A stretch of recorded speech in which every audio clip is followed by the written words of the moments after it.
আক্তার রাজাকারের প্রতিনিধি আক্তার স্বৈরাচারের দূষর আক্তার। নিউ ইয়র্ক এয়ারপোর্টে ডিম হামলার পর এবার সরাসরি হোটেলের লবিতেই দ্বিতীয় দফায় হামলার চেষ্টা।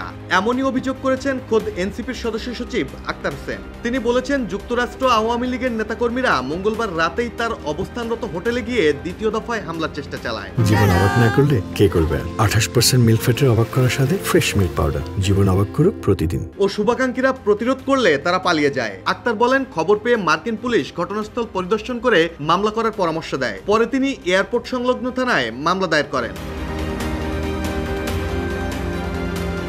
এনসিপির পোস্ট করা ভিডিও বার্তায় আক্তার স্পষ্ট ভাষায় বলেন, যারা ডিম ছুঁড়েছিল, হত্যার চেষ্টা করেছিল এবং ডেথ থ্রেট দিয়েছিল তাদের বিরুদ্ধে মামলা করেছি। আমেরিকা পুলিশকে জানিয়েছি, যুক্তরাষ্ট্রে যারা এসব অপকর্ম করছে তারা বাংলাদেশের একটি নিষিদ্ধ সংগঠনের সঙ্গে জড়িত। তারা গত বছর গণহত্যা ও মানবতা বিরোধী অপরাধ করেছে এবং ইউএন এর রিপোর্টও পুলিশকে অবহিত করেছি। আক্তার এও বলেন, আওয়ামী লীগ আর সন্ত্রাস নিয়ে দেশে ফিরতে পারবে না। দেশে হোক বা বিদেশে আওয়ামী সন্ত্রাসীদের প্রতিটি অপরাধের জবাব আইনগতভাবে দেয়া হবে, বলেন আক্তার। ডেস্ক রিপোর্ট, জয় জয় দিন।